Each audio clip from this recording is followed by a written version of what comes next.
Bem, amigos, mudando um pouquinho de assunto, nós vamos tratar aqui do tema alterações contratuais. Um tema absolutamente importante em prova.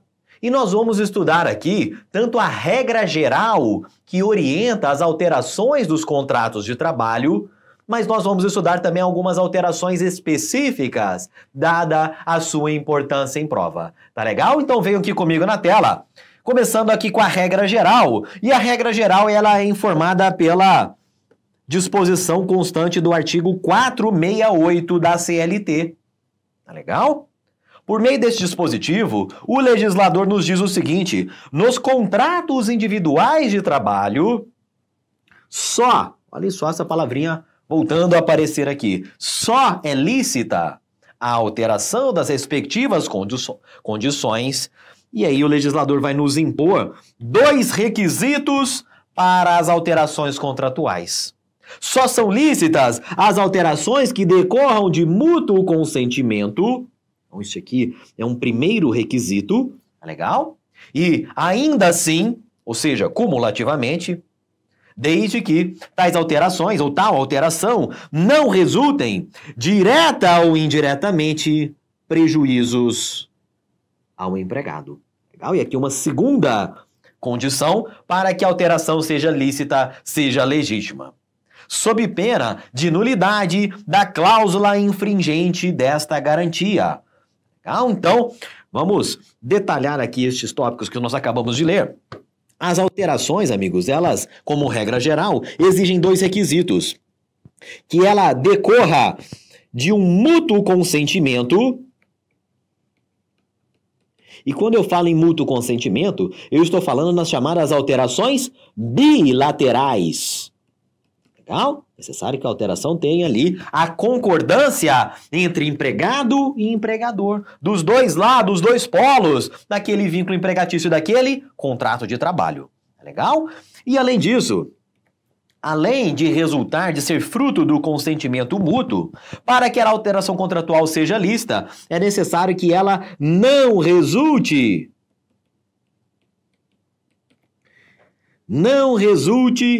prejuízos ao empregado.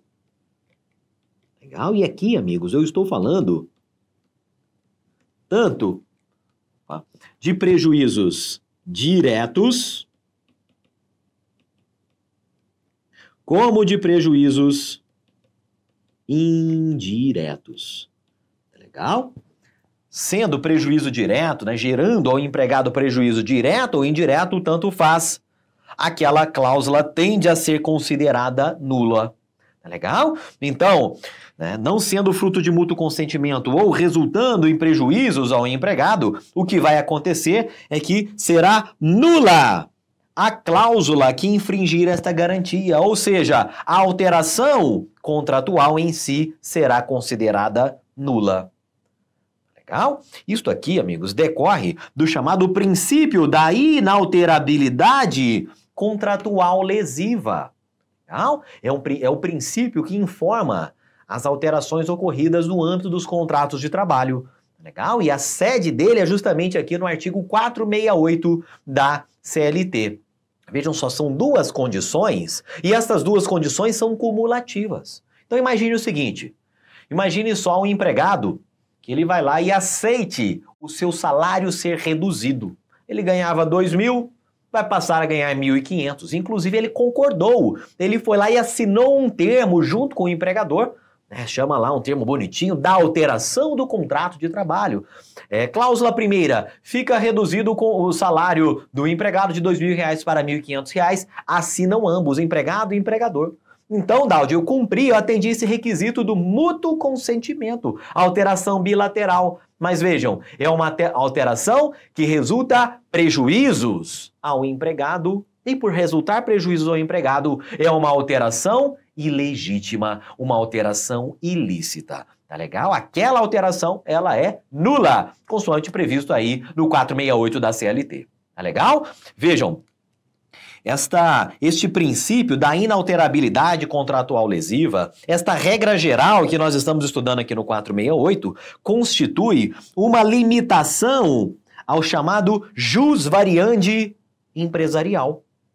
Legal? Jus variandi empresarial. Daudi, o que é essa história aí de jus variandi? Pessoal, o jus variandi é um conceito que vem lá do direito italiano e ele se refere à autorização, à possibilidade de um empregador realizar pequenas alterações no contrato de trabalho para viabilizar a prestação de serviços, para acomodar toda a dinâmica do ambiente empresarial. Em muitos casos, o empregador ele pode realizar pequenas alterações no contrato de trabalho. Tá legal? E para limitar esse jus variandi do empregador, nós temos aqui o princípio da inalterabilidade contratual lesiva, prevendo que as alterações somente serão válidas se bilaterais e não resultem em prejuízos diretos ou indiretos ao empregado. Legal? Muito bem, amigos. O que nós estamos estudando até agora é a regra geral. E haverá situações em que mesmo alterações prejudiciais ao empregado serão legítimas e mesmo alterações unilaterais também serão legítimas. Legal? Então nós estamos estudando uma regra geral, não é uma regra absoluta. E nesse sentido, para que a gente realmente gabarite as questões de prova sobre contrato de trabalho, sobre alterações contratuais, é importante nós conhecermos as principais alterações contratuais e a sua classificação. Legal? Então, nós temos, vamos desenhar aqui, estas alterações contratuais. Essas alterações contratuais aqui em espécie. Legal?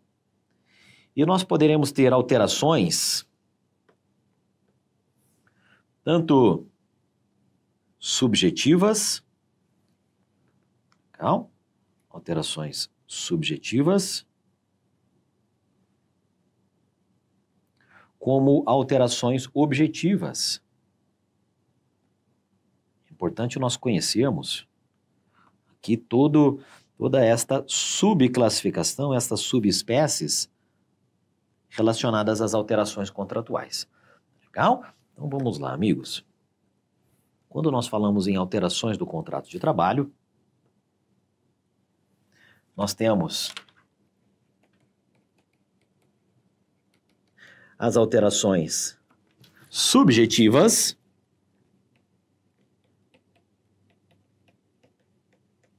em que há a alteração dos sujeitos do contrato de trabalho, e nós temos as alterações objetivas.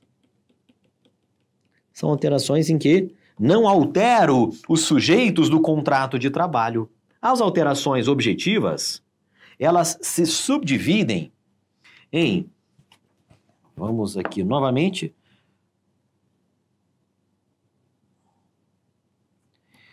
em 3 categorias. Legal? As alterações objetivas se subdividem em alterações qualitativas,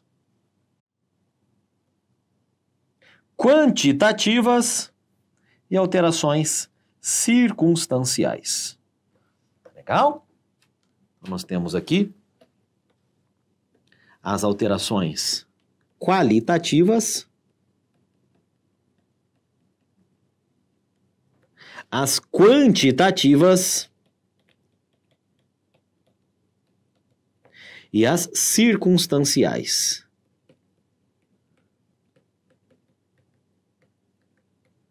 Legal? Então, olhem só, pessoal. Tendo tudo isso em vista, vamos destacar aqui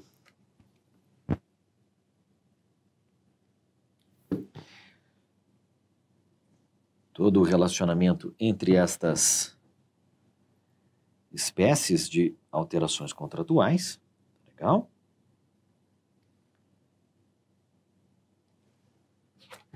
E nesse sentido, nós temos que nos lembrar... Opa, perdemos esta, vamos lá. Legal? Nós temos que nos lembrar aqui do seguinte, olhem só. Quando eu falo em alterações contratuais subjetivas, eu estou falando em alterações quanto ao sujeito, ou aos sujeitos do contrato de trabalho. Vejam só, nós sabemos que o vínculo empregatício, ele é pessoal em relação ao empregado. E nós sabemos ainda que em relação ao empregador, vale justamente o contrário. O vínculo empregatício, ele é impessoal em relação ao empregador. Então, a partir daqui, nós concluímos que são admitidas apenas as alterações subjetivas quanto ao empregador. Legal? Então, nós temos lá, por exemplo, a figura da sucessão trabalhista. Nós temos lá a importante figura da sucessão trabalhista, que representa justamente uma situação em que opera-se a alteração contratual subjetiva. E esta sucessão trabalhista, esta alteração subjetiva quanto ao empregador, nem mesmo afeta os contratos de trabalho. É isso, amigos, que consta lá dos artigos 10 e principalmente 448 da CLT. Tá legal? Em virtude da pessoalidade, do fato de o contrato de trabalho ser intuito personae, eu não vou admitir alteração subjetiva quanto ao empregado. Não, porque se eu for alterar o empregado, eu tenho que extinguir aquele vínculo e celebrar um novo contrato de trabalho com um novo empregado. Tá legal? Então, alterações subjetivas, admite-se apenas as alterações subjetivas quanto ao empregador.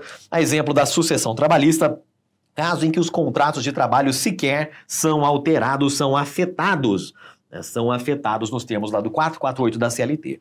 Muito bem. Tratando-se das alterações objetivas, a doutrina as subdivide em objetivas qualitativas, que é quando a função do empregado sofre algum tipo de alteração. Tratando-se das quantitativas, nós iremos detalhar aqui para vocês as alterações relacionadas à jornada de trabalho, ou a remuneração do empregado. Legal? E ainda, tratando-se das alterações circunstanciais, nós falaremos aqui para vocês das alterações quanto ao local de trabalho. Legal? Então, as objetivas subdividem-se em quantitativas, alteração da função, quantitativa, que eu vou falar de quantidade, e quais são as duas principais quantidades do contrato de trabalho? A jornada e a remuneração, tá legal? E circunstanciais, principalmente a alteração quanto ao local de trabalho.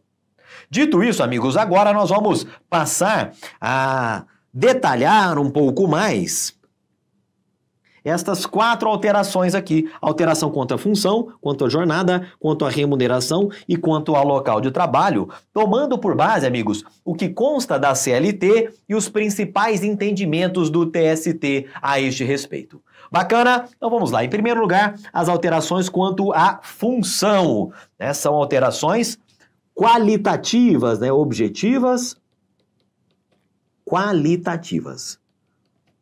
Bacana? Alterações qualitativas. E a regra geral aqui, amigos, é a seguinte: as alterações de função que forem favoráveis ao empregado, elas são tidas por lícitas. Por outro lado, as alterações desfavoráveis ao empregado, ao seu turno, elas são consideradas, em regra, ilícitas. Tá legal?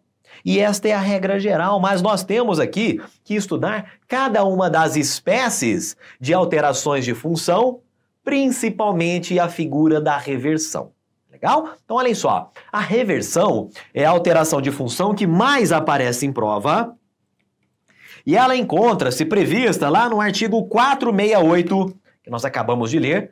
Lemos lá o seu caput. Ela encontra-se prevista nos parágrafos 1º e agora também o 2º do 468 da CLT. Amigos, imaginem a seguinte situação. O Carlos, é o nosso Cristo aqui da aula de hoje. O Carlos, ele foi contratado pelo Estratégia Concursos para trabalhar aqui na edição dos vídeos, na gravação dos vídeos. Tá legal? O Carlos, após 6 meses, 1 ano, 2 anos de trabalho, ele tem demonstrado um excelente desempenho. Olha, os vídeos do Carlos ficam ali com uma qualidade excelente, tanto a imagem como o áudio, show de bola. E dada a qualidade do trabalho do Carlos, ele foi convidado a assumir agora um posto de gestão.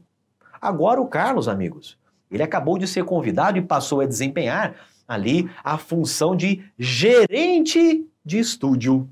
Tá legal? Gerente de estúdio, né? Inclusive ele está recebendo a mais, agora ele está mandando lá nos colegas de trabalho dele, né? Fazendo a escala dos estúdios, mas muito bem. O que acontece, pessoal?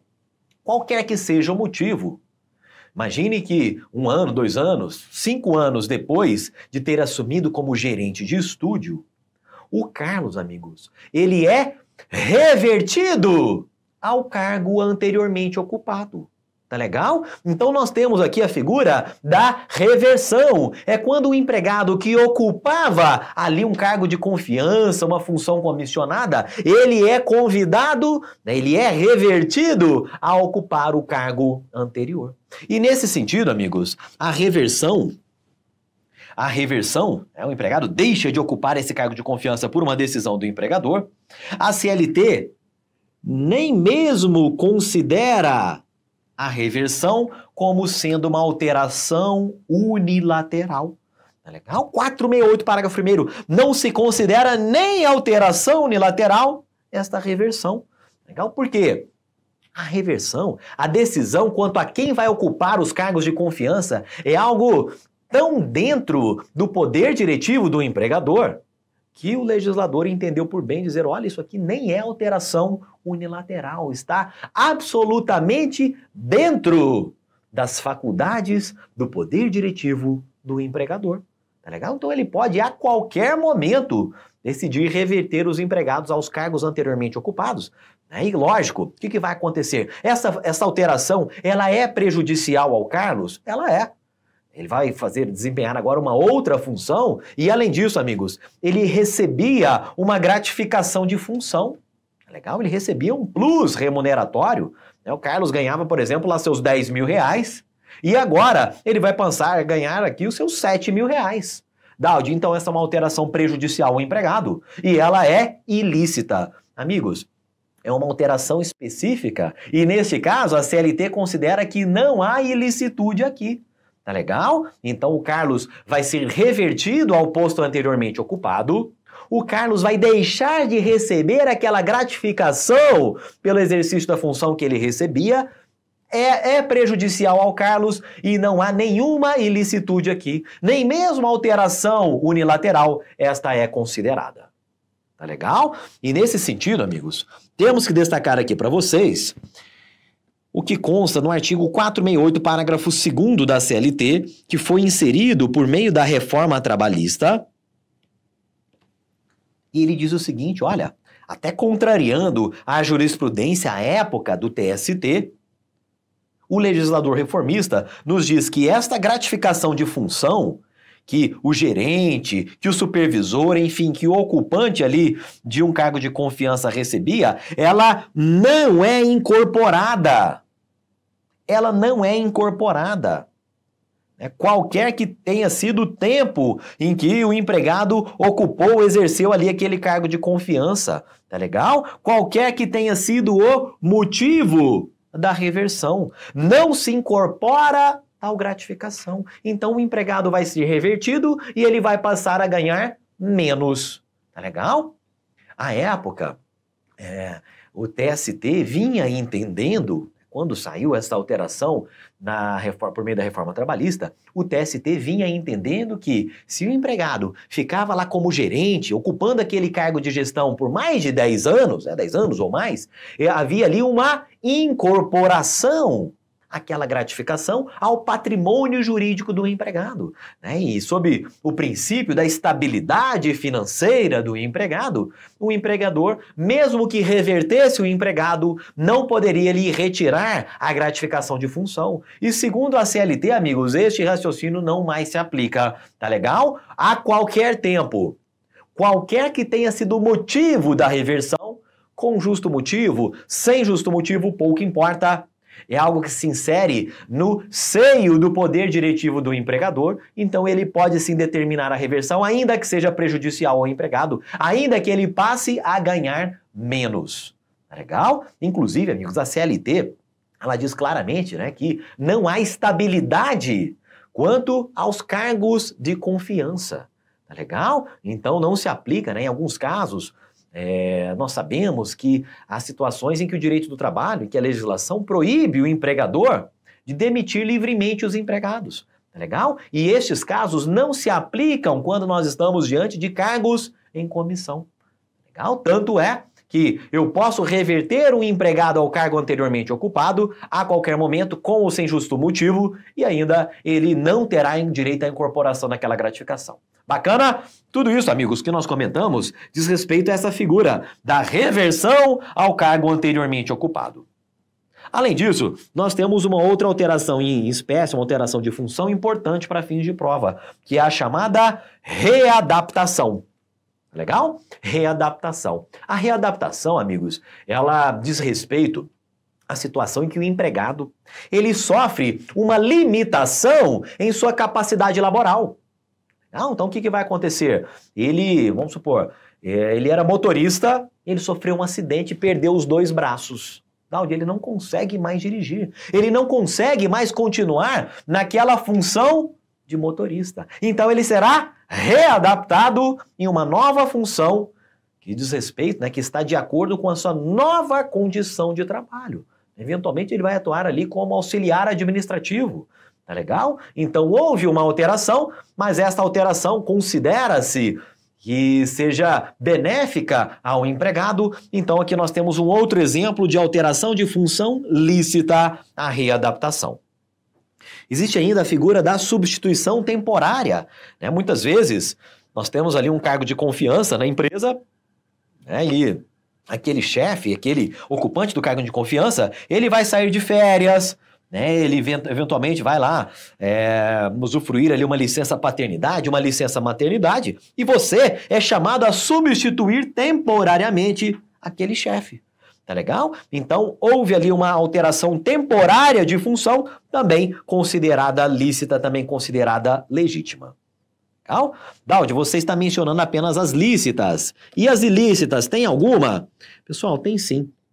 É importante nós lembrarmos ao menos de 2 alterações ilícitas para fins de prova. Uma delas é o rebaixamento de função.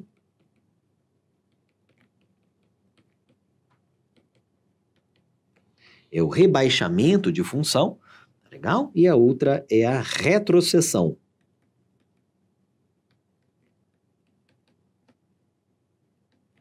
E a outra é a retrocessão. Legal? A diferença, em ambos os casos, o empregado, ele tem a sua função, a função que ele desempenha na empresa, ela é alterada, e ele é remetido, ele ali um retorno, ele passa a desempenhar uma função hierarquicamente inferior, muitas vezes com um padrão remuneratório inferior, mas a diferença é que aqui no rebaixamento existe uma finalidade punitiva. Legal? Aqui no rebaixamento nós temos uma finalidade punitiva, ou seja, eu estou rebaixando esse empregado para punir. Legal? A minha finalidade aqui não é de fato adequar ali a estrutura administrativa, a estrutura de cargos aqui da minha empresa. Não, minha finalidade é punir, é me vingar daquele empregado. E aí nós temos o rebaixamento de função. Legal? A diferença para a retrocessão. Retrocessão também, nós temos o rebaixamento ali, nós temos o empregado passando a ocupar uma função hierarquicamente inferior, com um decréscimo remuneratório. A diferença é que na retrocessão não há esta finalidade punitiva do empregado. Tá legal? Bem, amigos, então, ambas, elas são tidas por ilícitas, tendo a finalidade punitiva ou não tendo a finalidade punitiva no caso da retrocessão, porque aplica-se aqui a regra geral. Tá legal? A regra geral no sentido de que as alterações tidas por desfavoráveis, em regra, elas são ilícitas, desfavoráveis ao empregado, elas são tidas por ilícitas e legítimas. Bacana? Então, até agora, amigos, as alterações objetivas em relação à função. Legal? Alterações objetivas qualitativas. Agora, nós vamos fazer uma questãozinha de prova antes de passarmos às alterações quantitativas. Então, olhem só.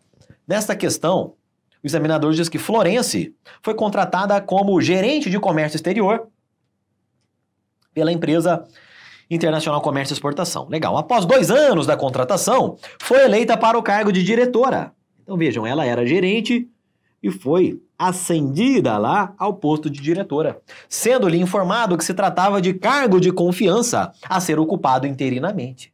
Olhem só, ela esteve como diretora por 12 anos.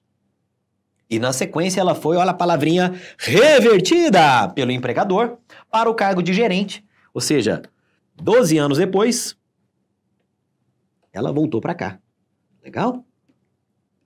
12 anos por meio, né? Esse em roxo aqui nós temos a figura da reversão. Legal? É o movimento oposto ao da promoção. Muito bem.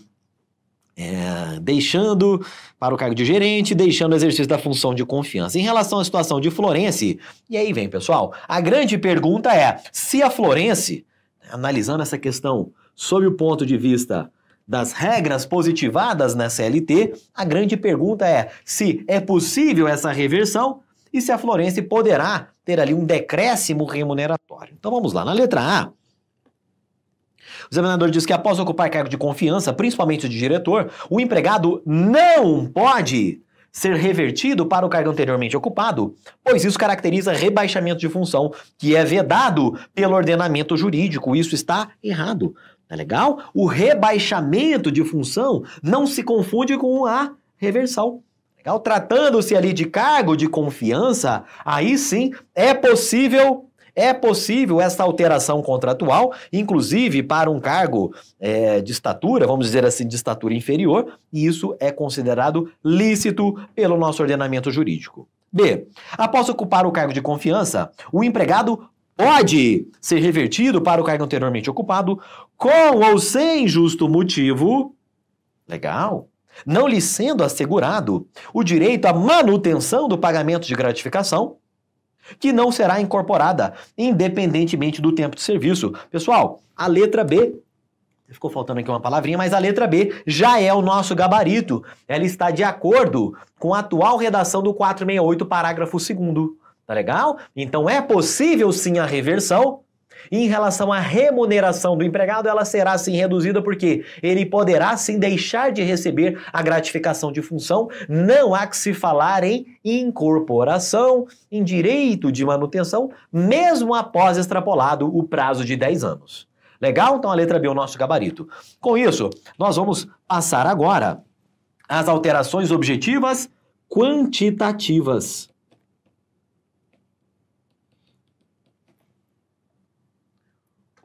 As alterações objetivas quantitativas. E principalmente quanto à jornada de trabalho. Tá legal? Porque quanto à remuneração do trabalhador, nós sabemos. A alteração para reduzir o salário do empregado, como regra geral, ela é ilícita. Ela é, inclusive, inconstitucional. Admite-se apenas a redução do salário do empregado quando esta se der no âmbito de um acordo coletivo de trabalho ou de uma convenção coletiva de trabalho. Ou seja, eu só reduzo o salário do empregado quando eu estiver ali com a concordância do sindicato no qual pertence a categoria profissional daquele empregado. Legal? Então esta é a regra geral, né? O princípio da irredutibilidade salarial, nós temos lá no artigo 7º da Constituição Federal. Bacana? Agora, quando nós falamos em alterações objetivas quantitativas relacionadas à jornada de trabalho, aí é preciso detalharmos um pouco mais aqui para vocês. Então, olhem só. Em regra, algumas alterações na jornada de trabalho serão consideradas lícitas. Tá legal? Ainda que algumas delas sejam prejudiciais ao trabalhador. Então, olhem só, pessoal. Há situações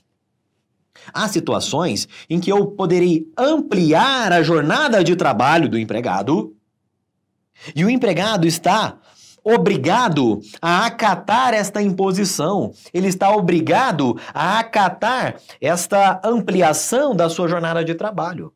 Por exemplo, é a situação de prorrogação de jornada em decorrência de força maior. Legal? Nós temos aqui uma alteração ampliativa da jornada de trabalho do empregado, Legal? E o empregado, né? Inclusive, ampliativa e unilateral.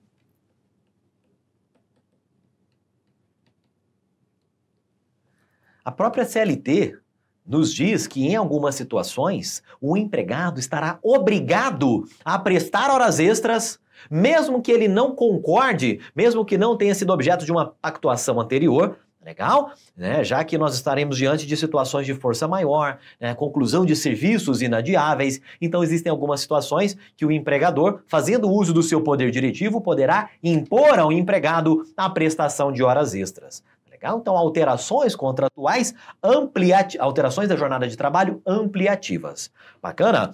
Outra alteração da jornada de trabalho também considerada lícita é a redução da jornada de trabalho sem a redução do salário bruto do empregado.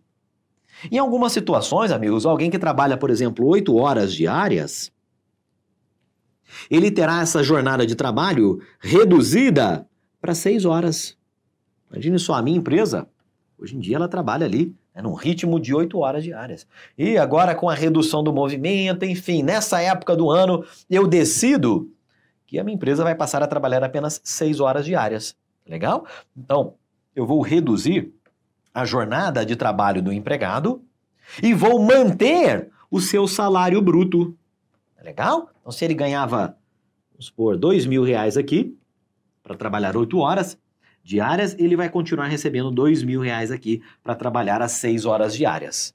E o que nós vamos perceber, amigos? É que haverá uma majoração, um aumento do valor do salário hora. Legal? Neste caso aqui, né, vamos supor, se ele ganhava lá R$10 a cada hora de trabalho, se eu mantenho fixo o salário daquele empregado e reduzo a jornada de trabalho, o valor da hora de trabalho dele acabou sendo elevado. Legal? Então é uma hipótese de alteração lícita, inclusive benéfica aqui ao trabalhador. Ele vai trabalhar menos e ganhar o mesmo tanto. Legal? Parte da doutrina, amigos, admite também situações em que há uma redução da jornada.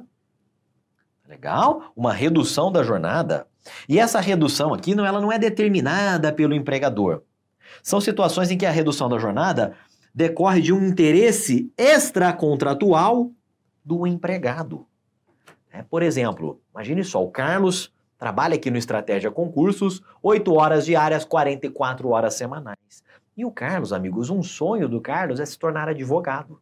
Inclusive, agora ele acabou de ser aprovado no vestibular da UNB, né, para o curso de Direito. Fato é que é um curso ali que ocorre em período diurno, legal, e o Carlos não mais vai conseguir trabalhar as 44 horas semanais aqui no Estratégia. Mas ele chega aqui para o Estratégia e fala, gente, eu adoro trabalhar aqui. Faz o seguinte, eu estou com interesse extracontratual, cursar ali o direito na UNB, então será que vocês podem reduzir aqui a minha carga de trabalho de 44 para 30 horas?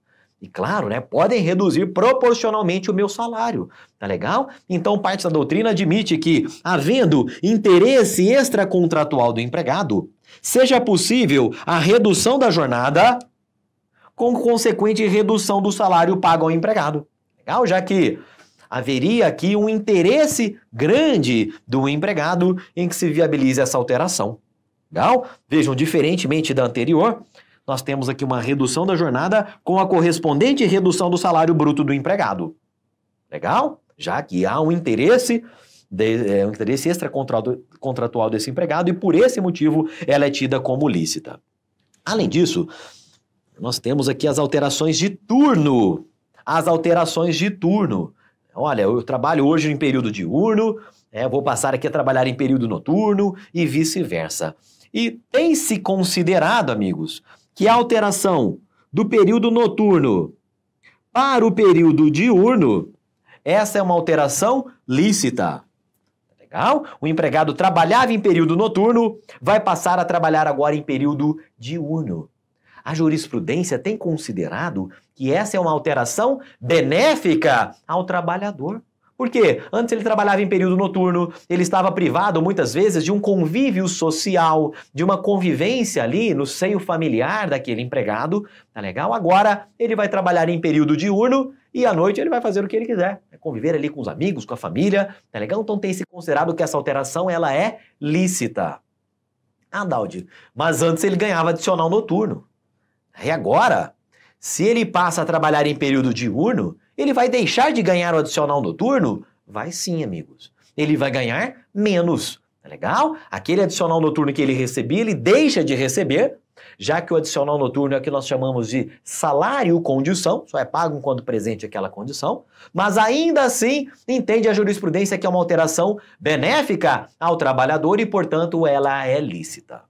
Agora, o caminho inverso, a alteração do período diurno para o período noturno, este caminho inverso tende a ser considerado ilícito, tende a ser considerado uma alteração prejudicial ao trabalhador.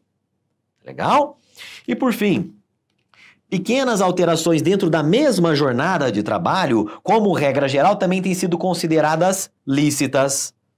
Legal? Também têm sido consideradas lícitas. Então, por exemplo, o empregado, né, que hoje trabalha lá, por exemplo, das 9 ao meio-dia, ele usufrui seu intervalo ali de almoço do meio-dia às 13 horas, né, e ele retorna ali para trabalhar das 13 às 18 horas, por exemplo. Legal? Então esse é o trabalho, essa é a escala, a jornada de trabalho do empregado. O que acontece? Tem se considerado lícito que o empregador chegue aqui, por exemplo, e fala, olha, pessoal, vamos alterar aqui o horário de almoço. Em vez de ser das 12 às 13, vai ser das 12h30 às 13h30. Legal? Das 12h30 às 13h30. Então, dentro dessa mesma jornada de trabalho, em regra, é considerada lícita esse tipo de alteração. Legal? Alterações dentro da mesma jornada de trabalho. Bacana? Agora, amigos, nós vamos passar ao estudo das alterações objetivas circunstanciais. Terceiro bloco aqui que nós iremos estudar, alterações quanto ao local de trabalho. Legal?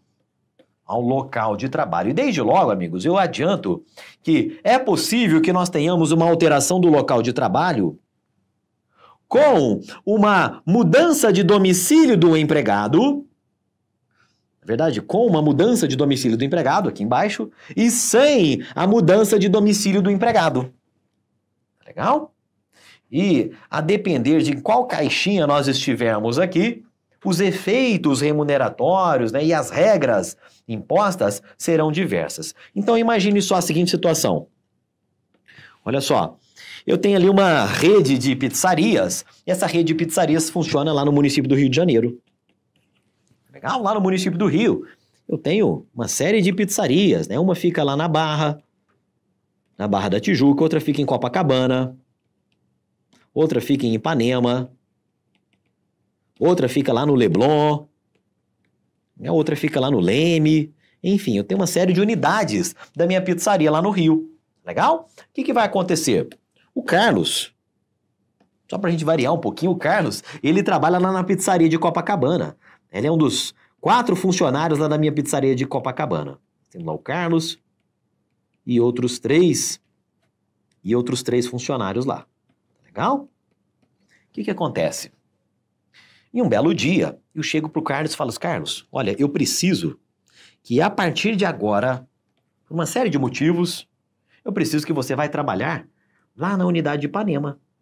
Legal? Ou ainda que você vai trabalhar, por exemplo, lá na unidade do Leblon, lá para a felicidade do Carlos. Então, o que acontece, amigos?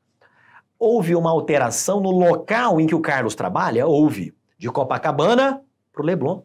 É Copacabana para Ipanema. Então, houve sim uma alteração no local de trabalho. Agora, o Carlos precisa alterar o seu domicílio, né? Ele precisa se mudar com a sua família a partir dessa minha determinação? E a resposta é não. Então, este é um exemplo de alteração do local de trabalho em que não acarreta uma mudança no domicílio do empregado. Legal? Agora, imagine só que essa minha essa minha rede de pizzarias. Inicialmente eu ficava lá só no Rio. E agora, amigos, eu resolvi abrir uma pizzaria lá no interior de São Paulo. Lá em Ribeirão Preto. Lá em Ribeirão Preto. E o Carlos é um funcionário já mais experiente. E eu chego para ele e falo, olha, Carlos, com toda a sua experiência, faz o seguinte. Eu preciso que você agora passe a trabalhar lá em Ribeirão Preto. Vejam como a situação mudou aqui. Legal? Houve uma alteração do local de trabalho. E esta alteração, amigos, vai implicar numa mudança no domicílio do Carlos. Ele vai ter que se mudar do Rio lá para Ribeirão Preto com toda a sua família. Vai fazer uma mudança lá para Ribeirão Preto com a sua família. Tá legal? Este caso de alteração do local de trabalho em que há mudança de domicílio do empregado, isto é chamado de transferência pela CLT. Legal? Esse vocábulo transferência, em geral, ele designa a alteração do local de trabalho em que há mudança do domicílio do empregado. Por outro lado, é possível que eu tenha alteração do local de trabalho sem a mudança do domicílio do empregado. Bacana? Então nós temos essas duas espécies de alteração do local de trabalho. Vejam, quando não houver alteração do domicílio do empregado, eu posso unilateralmente determinar aquela alteração. Legal? Então eu chego para o Carlos e falo, olha, sai da pizzaria aí de Copacabana e a partir de amanhã vai trabalhar lá no Leblon. Legal? A alteração contratual sem mudança de domicílio, regra geral, ela pode ser feita unilateralmente. Ela pode ser imposta pelo empregador. Já a transferência, que é a alteração do local de trabalho com a mudança do domicílio do empregado, aí, amigos, vejam, eu estou afetando muito mais a vida do Carlos, a vida da família do Carlos, com esta alteração contratual. Então, neste caso, a regra geral é que esta alteração dependa da concordância do empregado. Então, a regra geral é que a transferência se dê bilateralmente, mediante mútuo acordo entre empregado e empregador. Esta é a regra geral e tem exceção. Existem importantes exceções que nós iremos tratar aqui. Tá legal? Nesse primeiro slide, amigos, a ideia é apenas para que vocês percebam estas duas espécies de alteração do local de trabalho e a exigência de que a transferência, como regra geral, dependa de mútuo acordo, sem prejuízo de existirem também as situações excepcionais. Agora, amigos, estudada aí este grande contexto, nós vamos passar a detalhar aqui a alteração do local de trabalho em que não há mudança de domicílio. Pizzaria de Copacabana lá para a pizzaria do Leblon. Legal? Então vejam só, vamos ler juntos aqui o que nos diz primeiramente o artigo 469 da CLT. Diz lá, ao empregador é vedado transferir o empregado sem a sua anuência. Legal? Para a localidade diversa da que resultar do contrato. E aí vem o trecho importante para este slide aqui, que diz o seguinte, olha, não se considerando transferência, a alteração contratual que não acarretar necessariamente a mudança no seu domicílio. Legal? Então, nem mesmo chamo de transferência aqui essa alteração do local de trabalho sem mudança necessária no domicílio do empregado. Neste caso, amigos, vão se aplicar os efeitos da súmula 29 do TST. E nós vamos ver que apesar do TST ter utilizado essa palavrinha transferido, essa palavrinha transferência, ela terá lugar, a súmula 29 será aplicada justamente nessas situações em que houve uma alteração do local de trabalho sem a mudança no domicílio do empregado. E vejam só, nós vamos inclusive alterar o nosso exemplo. Olha só. Lá naquela pizzaria do Rio, que nós tínhamos, o Carlos, amigos, ele trabalhava lá na unidade de Copacabana, não é verdade? E agora, o Carlos, ele vai passar a trabalhar na pizzaria de Niterói. Vai passar a trabalhar na pizzaria de Niterói. Necessariamente terá que haver uma mudança de domicílio? A resposta é não. Mas olha só, pessoal, o Carlos, ele estava acostumado a pegar ali um ônibus, né, rapidamente chegar no local de trabalho. Ele estava acostumado, por exemplo, a gastar R$10 por dia para ir e voltar ao trabalho. Agora ele vai ter que passar pela ponte Rio-Niterói, vai ter que pagar pedágio, enfim, o que vai acontecer? A partir de agora, ele vai gastar R$ 20 por dia para se deslocar. Trabalho, casa, casa, trabalho. E aí aplica-se os efeitos da súmula 29, que nos diz o seguinte: o empregado transferido por ato unilateral do empregador para local mais distante de sua residência tem direito a um suplemento salarial, esse é o trecho que mais nos interessa aqui, tem direito a um suplemento salarial correspondente ao acréscimo da despesa de transporte. Legal? Então ele gastava 10, agora ele gasta 20. Amigos, o Carlos terá direito a um suplemento salarial para custear esses R$ 10 a mais que ele vai gastar todos os dias. Então, para fazer frente a estes custos adicionais de deslocamento, o Carlos terá direito a um suplemento salarial, súmula 29 do TST. Bacana? Vamos mais, pessoal. Agora, nós vamos falar da outra espécie de alteração do local de trabalho. É quando há uma mudança de domicílio do empregado, e a isso dá-se o nome de transferência, nos termos do 469 da CLT. Vejam só, vou até retornar aqui no slide anterior, que nos diz o seguinte: lá no início aqui do 469, o legislador diz que ao empregador é vedado transferir o empregado sem a sua anuência. E a partir daqui, nós podemos concluir que a transferência, em regra, ela deve se dar em caráter bilateral. Ou seja, só vou admitir a transferência quando houver uma concordância entre empregador e empregado. Quando o empregado concorde com aquela sua transferência, já que ele vai ter que se mudar, muitas vezes vai se mudar com a sua família. Tá legal? Então a regra geral é que a transferência exija ali, seja uma transferência, uma alteração bilateral. Legal? Mas tem exceção, pessoal. E o que cai em prova é justamente o que nós vamos falar agora. São justamente essas exceções que estão previstas nos parágrafos 1º, 2º e 3º do 469 da CLT. Nós vamos fazer o seguinte, pessoal.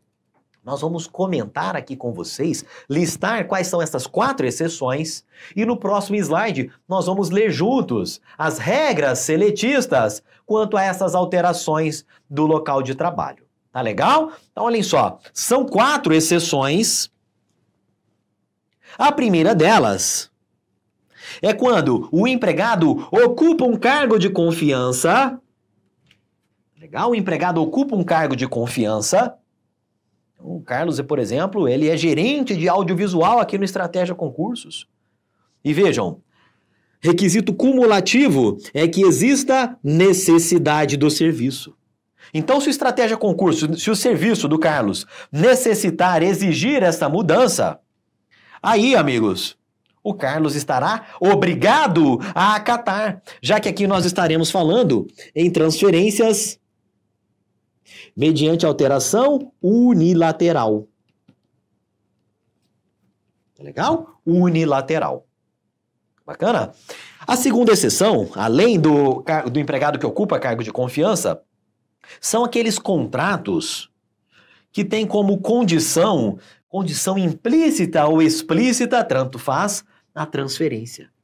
Então, por exemplo, lá no meu contrato de trabalho, tem uma cláusula dizendo que é possível que eu seja transferido por ato unilateral do empregador para local, né, para uma outra cidade, né, inclusive com mudança de domicílio. Tá legal? Havendo essa condição, ainda que implícita no meu contrato, e, olha só o Ezinho aqui, requisito cumulativo, exista necessidade de serviço, aqui também, nesse segundo caso, também será lícita a transferência unilateral. Legal? Ou seja, cargo em confiança, o contrato tem ali tal condição, implícita ou explícita, e em ambos os casos, exista a necessidade do serviço. Tá legal? Vejam que essa necessidade do serviço é um requisito cumulativo. Não basta que o meu contrato preveja a possibilidade de transferência, não basta que eu ocupe lá um cargo de confiança, é necessário sempre que exista alguma necessidade do serviço, né, que realmente justifique aquele meu deslocamento, aquela minha transferência. Tá legal? E o TST, reforçando esta necessidade do serviço, né, esse requisito aqui de necessidade do serviço, o TST tem considerado abusiva a transferência de ocupante de carga em confiança, e de empregados cujo contrato preveja a possibilidade de transferência sem que exista a necessidade do serviço. Tá legal? Então, é necessária sim a necessidade do serviço em ambos os casos. Bacana? Outra hipótese excepcional em que é lícita a transferência unilateral do empregado é quando ocorrer a extinção do estabelecimento no qual o empregado trabalhava. Legal? Então imagine a situação, o Carlos trabalhava lá em Copacabana e eu decido fechar a minha pizzaria de Copacabana. Não está dando lucro, não tem movimento, eu fecho ela. Tá legal? Eu fechei e falo, olha Carlos, eu estou fechando aqui a unidade de Copacabana, mas vai trabalhar lá na de Ipanema. Ou vai trabalhar em outra cidade, tá legal? Vai trabalhar lá na minha pizzaria nova de Ribeirão Preto. Aqui a ideia é a seguinte, amigos. Entre o empregado trabalhar em outro local e ele ter o seu vínculo extinto, o legislador entendeu preferível ele trabalhar em outro local. Legal? Dada a importância aqui da continuidade da relação de emprego. Então, uma vez extinto o estabelecimento, é lícita a transferência unilateral do empregado. Bacana? E por fim, de modo mais abrangente, de modo mais genérico, quando houver necessidade do serviço. Legal? Então, uma situação um pouco mais subjetiva, mas também tem sido considerada hipótese de transferência unilateral lícita pela nossa doutrina. Legal? Vejam só, agora nós vamos avançar para ver como tudo isso aparece lá na CLT, né, e para nós nos atentarmos à redação das questões de prova. Então diz lá o parágrafo 1º que não estão compreendidos na proibição deste artigo, né, de transferência sem anuência do empregado, os empregados que exerçam cargo de confiança e aqueles cujos contratos tenham como condição, implícita ou explícita, a transferência. São só aquelas duas primeiras exceções que nós vimos, cargo de confiança, condição contratual. Né? Em ambos os casos, quando esta transferência decorra de real necessidade do serviço. Legal? Um requisito aqui cumulativo. A terceira exceção, ela está prevista no parágrafo 2º, que nos diz que é lícita a transferência quando ocorrer a extinção do estabelecimento. Legal? Então, aquela terceira seção que nós comentamos. E o parágrafo 3º diz lá, em caso de necessidade do serviço, seria aquela quarta exceção, de modo mais amplo, de modo mais genérico, o empregador poderá transferir o empregado para a localidade diversa da que resultar no contrato. Não obstante as restrições do artigo anterior, mas nesse caso, ficará obrigado a um pagamento suplementar, nunca inferior a 25% dos salários que o empregado percebia naquela localidade enquanto durar a situação. Amigos, aqui nesse finalzinho aqui do 469, parágrafo 3º, nós temos a previsão do chamado adicional de transferência.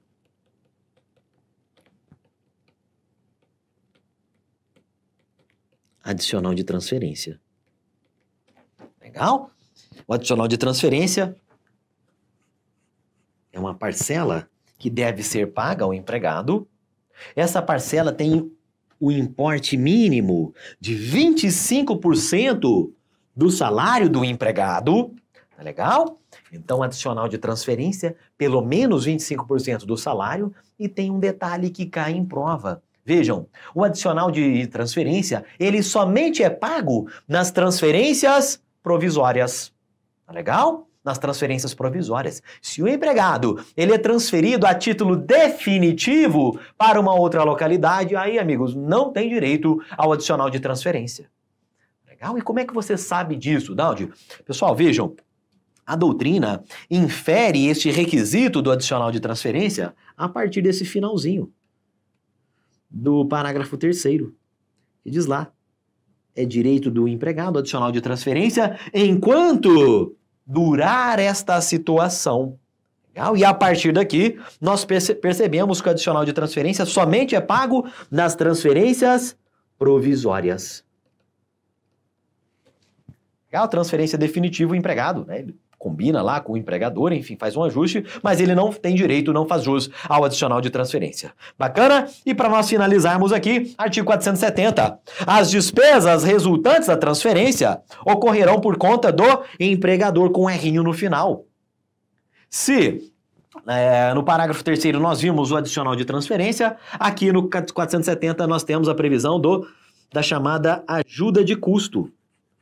Então, muitas vezes, o empregado ele vai incorrer em uma série de custos para se transferir, para se instalar na nova localidade. O Carlos vai lá para Ribeirão Preto.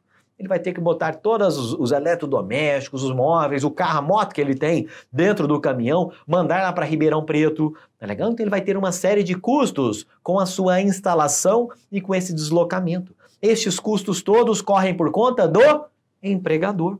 Tá legal? E o empregador, né, paga, ele faz frente a todos esses custos por meio da chamada ajuda de custo. Bacana? Querem ver como isso cai em prova? Olhem só. Nessa primeira questão, o examinador diz o seguinte: ainda que seja por motivo de extinção do estabelecimento em que o empregado trabalha, é lícita a transferência unilateral.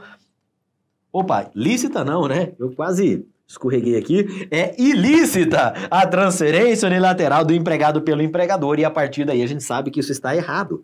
469, parágrafo 2º da CLT. Havendo extinção do estabelecimento, é lícita sim a transferência unilateral, já que eu quero manter aquele emprego. Bacana? No tocante à alteração do contrato, considere: 1. Empregado transferido por ato unilateral do empregador para local mais distante de sua residência, tem direito a suplemento salarial correspondente ao acréscimo da despesa de transporte. Galera, isso aqui está correto. Legal? Por quê? Na verdade, é uma transcrição do que nós estudamos lá da súmula 29. Foi lá, morava no Rio, trabalhava no Rio, foi trabalhar lá em Niterói. Terá direito a um acréscimo, um suplemento salarial correspondente ao acréscimo da despesa de transporte. 2. Considera-se alteração unilateral a determinação do empregador para que o respectivo empregado reverta ao cargo efetivo anteriormente ocupado, deixando o exercício de função de confiança. Pessoal, essa aqui está cobrando alteração qualitativa, alteração quanto à função, especificamente o Instituto da Reversão. E nós vimos que lá no 468, parágrafo 1º, a reversão nem mesmo é considerada alteração unilateral. Tá legal? Então o erro da 2 desta segunda proposição é justamente porque a reversão nem mesmo é considerada alteração unilateral. Consoante previsto lá no 468, parágrafo 1º. Legal? 3. Ao empregador é vedado transferir o empregado com a mudança de seu domicílio sem a sua anuência para a localidade diversa da que resultar o contrato. Pessoal, até esse pontinho está correto. Versa aqui o terceiro item a respeito da transferência. E esta é a regra geral. É legal que a transferência exija a anuência do empregado, seja ali uma alteração bilateral. Esta proibição estende-se para os empregados que exerçam cargo de confiança, e aí está errado, né? Uma das 4 exceções que nós acabamos de estudar. 4. Não é lícita a transferência quando ocorrer a extinção do estabelecimento. Nem vou terminar a leitura, eu já sei que isso aqui está errado, tá legal? Portanto, a única que está correta é o primeiro item, não é isso? Esse 2 está errado, não se considera, é isso mesmo. Somente 1 está correto, então o nosso gabarito aqui é a letra D. Legal? E para nós finalizarmos aqui este bloco quanto às alterações contratuais, eu vou trazer para vocês uma alteração específica do teletrabalho. Legal? Do teletrabalho. Nós já vimos lá, existem os contratos sob regime presencial, existem os contratos sob regime não presencial. E aqui nós falamos do teletrabalho. Olha só, o que acontece? É possível que alguém hoje que trabalha em regime presencial tenha o seu regime de trabalho alterado para o regime não presencial. E o caminho inverso também é possível. É possível que alguém hoje, que seja um teletrabalhador, ele seja tem ali o seu regime de trabalho para voltar, né, a ser um trabalhador presencial. Legal? Mas haverá exigências e haverá regras específicas em cada um desses casos. Ou seja, a depender do sentido da minha mudança, haverá regras específicas do presencial para o teletrabalho e do teletrabalho para o presencial. Então, olhem só, pessoal. Quando a mudança se dá nesse sentido aqui, do presencial para o teletrabalho, amigos, eu vou admitir esta alteração apenas bilateralmente. Legal? Então, do presencial para o teletrabalho, há que se ter a concordância do empregado. Além disso, é necessário um aditivo contratual, expressamente fazendo menção a esta alteração. Legal? Por outro lado, a alteração no sentido inverso, ou seja, do teletrabalho para o presencial, aí eu vou admitir tanto a alteração bilateral, mas eu vou admitir também a alteração unilateral, ou seja, imposta pelo empregador. Então vejam só, para você memorizar, para você decorar isso aí. Imagine a seguinte situação. Eu tenho ali um teletrabalhador, legal, tem alguém que trabalha lá na residência dele, né? Adivinhem quem é? O Carlos. O Carlos, ele trabalha ali em regime não presencial, preponderantemente fora das dependências do empregador. Muito bem. A partir de determinada época, o Carlos, que era um excelente empregado, ele começa a fazer corpo mole, tá legal? Ele está lá na casa dele, né, o empregador manda lá um WhatsApp para ele, ele demora, só responde no dia seguinte. O estratégia manda lá um e-mail para o Carlos pedindo para ele editar um vídeo com urgência, ele responde no mês seguinte, tá legal? Ele teria ali uma meta de 10 vídeos diários para editar, ele está editando só 2. Legal? Então ele começa a fazer corpo mole, começa ali a demonstrar ali uma certa desídia, e o empregador, para combater aí esse cenário, a legislação autoriza o empregador a impor, a determinar unilateralmente que o teletrabalhador passe a ser um trabalhador em regime presencial. Legal? Então vejam, a alteração bilateral, ela é admitida em ambos os casos, mas do sentido T para P, do T para o P, do teletrabalho para o presencial, aqui, né, aquele teletrabalhador que começou a fazer corpo mole, eu vou admitir também a alteração unilateral, desde que eu conceda a ele uma transição mínima de 15 dias. Até para o Carlos poder ali se adaptar à nova situação do regime presencial de trabalho e, em qualquer caso, será necessário um aditivo contratual. Legal? Bem, amigos, para nós finalizarmos e encerrarmos este bloco, 2 diagramas. Um primeiro deles, revermos aqui as alterações de função. Né? A regra geral é que as alterações, de um modo geral, dependam de mútuo consentimento e não decorram prejuízos diretos ou indiretos ao empregado, caput do 468. Tá legal? Nós vimos que a reversão é uma alteração lícita, que consiste na destituição de um cargo em comissão e o retorno à reversão ao anteriormente ocupado, nem mesmo se considera alteração unilateral, e além disso, após a reforma trabalhista, não há incorporação da função a qualquer tempo ou a qualquer que tenha sido o motivo da reversão. A readaptação também nós vimos em virtude de uma deficiência superveniente do empregado, rebaixamento e a retrocessão, estas são consideradas ilícitas, né, já que aqui há uma finalidade punitiva, tá legal? E a retrocessão, apesar de não haver uma finalidade punitiva, o empregado ele é rebaixado na escala hierárquica da organização. Muito bem. Quanto às alterações do local de trabalho, que é um tema bastante explorado em prova, nós temos lá essas duas espécies. Sem mudança de domicílio do empregado, que nem é considerada transferência, tá legal? E neste caso, o empregado terá direito ao chamado suplemento salarial, de acordo com o acréscimo da despesa de transporte. E, por fim, a alteração com mudança de domicílio, esta sim é chamada de transferência. Regra geral é que esta seja bilateral, mas há exceções, como o empregado que ocupa cargo de confiança e exista necessidade de serviço, existe uma condição contratual ainda que implícita e exista necessidade do serviço, tá legal? Havendo a extinção do estabelecimento ou provisória por necessidade do serviço. Sendo provisória, amigos, haverá o pagamento de um adicional de transferência de 25% dos salários. As despesas de transferência, que é a chamada ajuda de custo lá do 470, correm por conta do empregador. Outras duas observações importantes é que sempre que for provisória, né, inclusive aqui nestes casos de cargo em confiança e de contratos que prevejam a possibilidade de transferência, haverá também o pagamento adicional de transferência, né, já que o que enseja o pagamento de adicional de transferência é o caráter provisório da transferência, tá legal? E presumem-se abusivas estas primeiras transferências sem que exista necessidade do serviço nos termos de entendimento consolidado do TST. Legal? Com isso, nós encerramos este bloco sobre alterações contratuais.